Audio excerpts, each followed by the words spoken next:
Trump's immigration stance puts focus on effectiveness. Washington, AP, maybe it's not so easy after all. President Donald Trump struggles to push immigration legislation through Congress, and his about-face on breaking up immigrant families are putting a spotlight on his competence in carrying out his policies.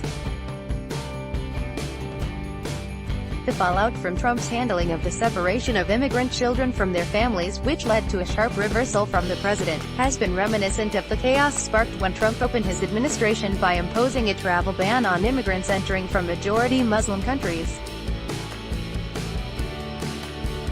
Ad choice advertising and Red invented by Teeds taken together, the events demonstrate how little Trump appears to have learned or adjusted his approach after that first rocky encounter with governing.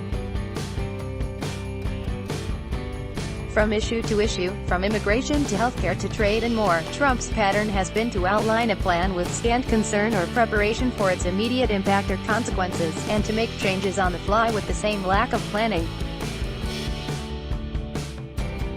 Advertisement. The result has often gone far beyond bureaucratic confusion, and has, at times, inflicted painful and unexpected consequences on people's lives.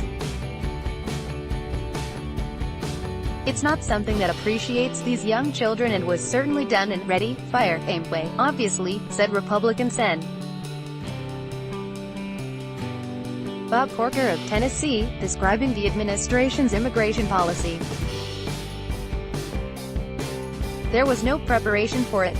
Trump implemented a major new policy this spring with no apparent plan or new resources to handle the influx of people who would be detained and prosecuted as a result.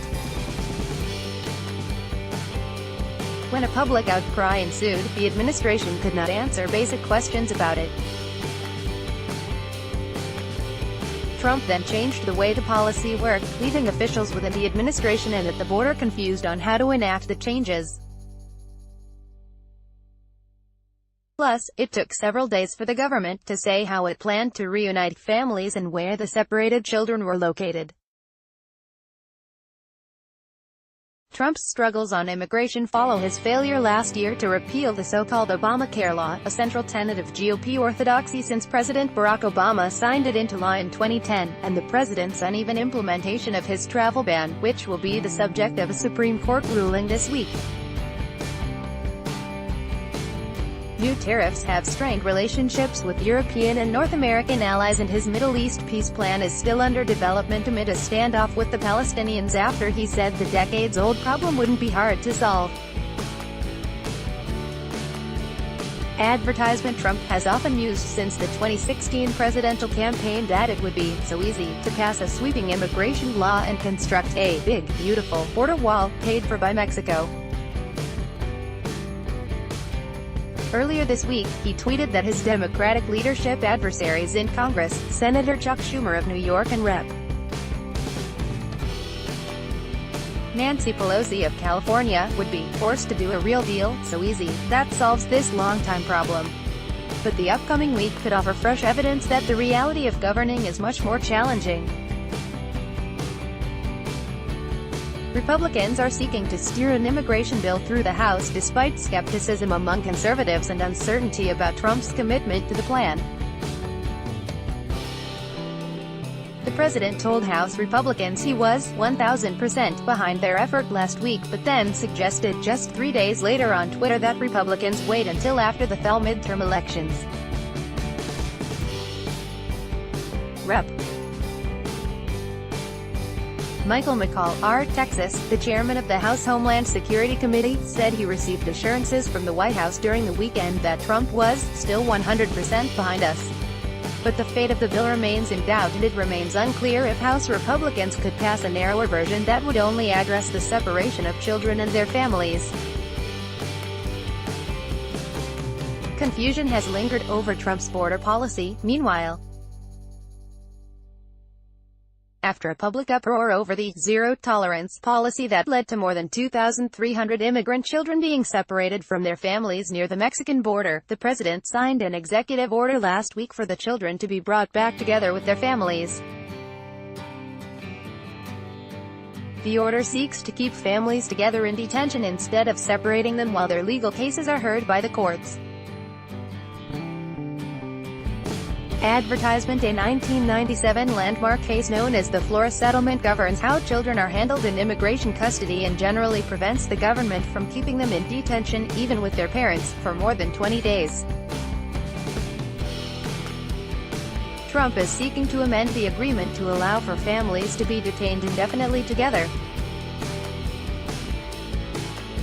But Justice Department has said the 20-day policy remains in effect until Congress or the courts take action to change that. That means if Congress fails to pass legislation or the courts decline to change the terms of the settlement, the administration could be forced to again separate the immigrant children from their parents in 3 weeks. In the meantime, officials have issued conflicting signals over the state of the administration's policy, and some parents have said they don't yet know where their children are. Trump tweeted Sunday that the U.S. cannot allow all of these people to invade our country. He said when someone attempts to enter illegally, we must immediately, with no judges or court cases, bring them back from where they came. Our system is a mockery to good immigration policy and law and order. The American Civil Liberties Union said that is both illegal and unconstitutional. Trump also continued to blame Democrats in the Republican-controlled Congress, saying House Republicans could easily pass a strong border security bill, but it would still have to pass the Senate, and for that we need 10 Democrat votes, and all they do is resist. Sen. Jeff Flake, RIS, a frequent Trump critic, said the problem was larger than a partisan fight. When the president says that and calls them clowns and losers, how does he expect the Democrats to sit down and work with Republicans on these issues? And so words matter. What the president says matters. And he ought to knock that off, Flake said. Paul Light, a professor of public service at New York University, said the federal government is not the agile instrument for policy that Trump seems to think it is. It's very difficult to make a U-turn, then make another U-turn, Light said, adding, that's exactly what Trump did last week in signing the executive order after he and other administration had insisted for days that their hands were tied and that only Congress had the power to step in and do something. He sees decisions like ordering at McDonald's. You order, it comes, goodbye, Light said. That's not the way government works. Corker spoke on CBS Face the Nation, McCall spoke on Fox News Sunday, and Flake appeared on ABC's This Week. By Taboola sponsored links promoted links. You may like the Enjoy Compare the best credit cards for people living in Singapore. Enjoy Compare on Dofar.